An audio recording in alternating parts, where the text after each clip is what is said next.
Bonjour Claude. Vous êtes président de la section de Suisse de la MOPA qui accueille cette année son congrès international. Le thème pour cette troisième et dernière année, c'est celui de la promotion de la culture et de la langue française. Votre section, sollicitée par la MOPA nationale pour une organisation du congrès en Suisse, a répondu favorablement. Mais pourquoi? Eh bien, parce que, après avoir exposé au comité quelques réserves de ma part, j'ai trouvé au sein de mon comité des forces vives, en particulier celle d'Alain Petitpierre, devenu président du comité d'organisation, qui se sont déclarés partants.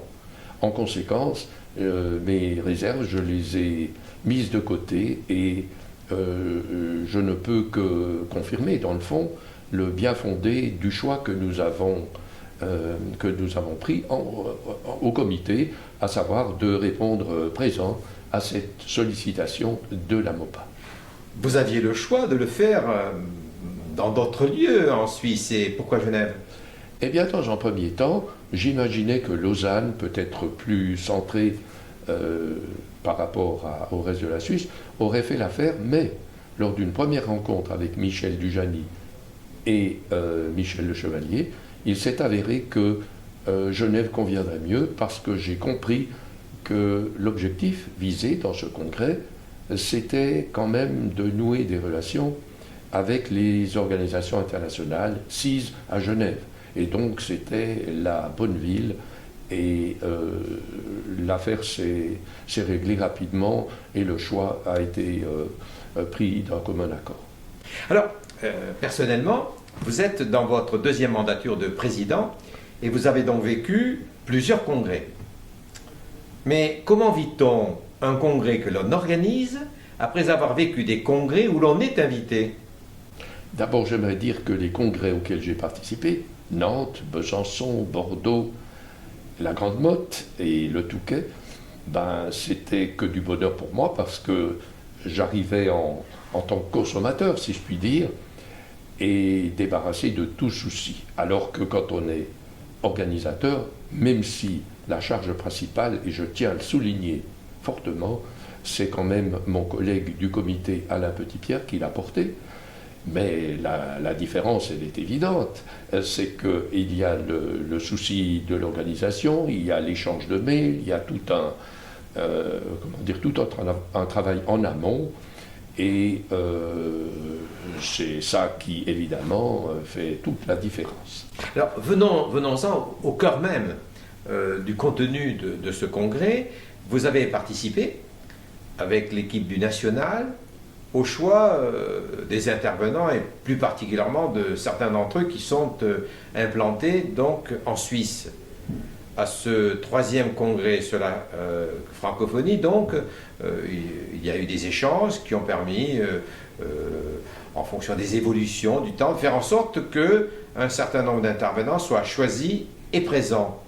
Quel bilan vous en tirez aujourd'hui? Alors, un bilan très positif. Après cette journée sur la francophonie, je crois qu'on peut dire que les intervenants étaient tous excellents et que la barre a été placée très haute.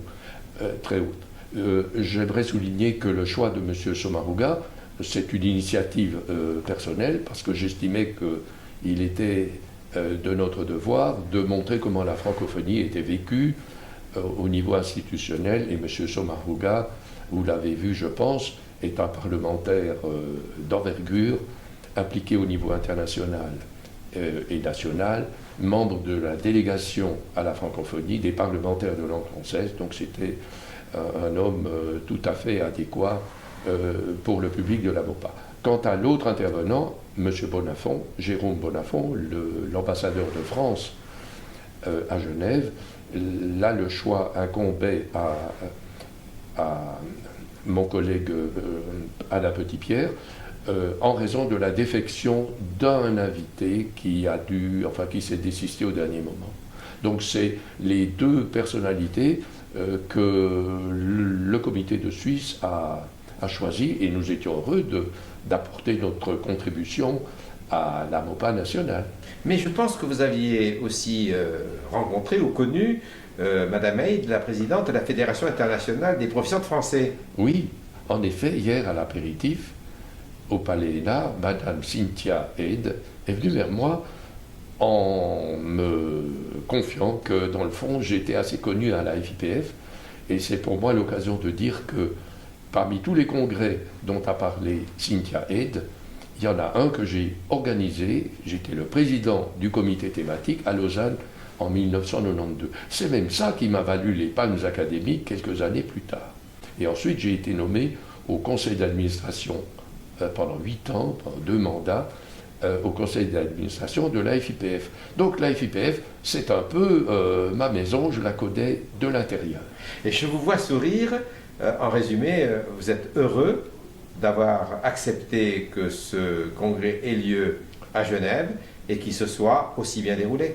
Oui, oui, je suis extrêmement heureux. Et j'avoue que ma première proposition de Lausanne, dans le fond, je l'ai abandonnée sans aucun problème. Et Genève, en effet, pour toutes les raisons qu'on a expliquées, c'est la bonne ville. Le bilan, si je puis, puisque nous ne sommes pas à la fin du congrès, mais enfin ce soir il y a un banquet, un gala qui nous attend. Donc le bilan, c'est une immense satisfaction de voir que nous avons pu, semble-t-il quand même, relever le défi et que nous tentons de bien vous recevoir. Merci beaucoup, Georges Médère. Merci Claude.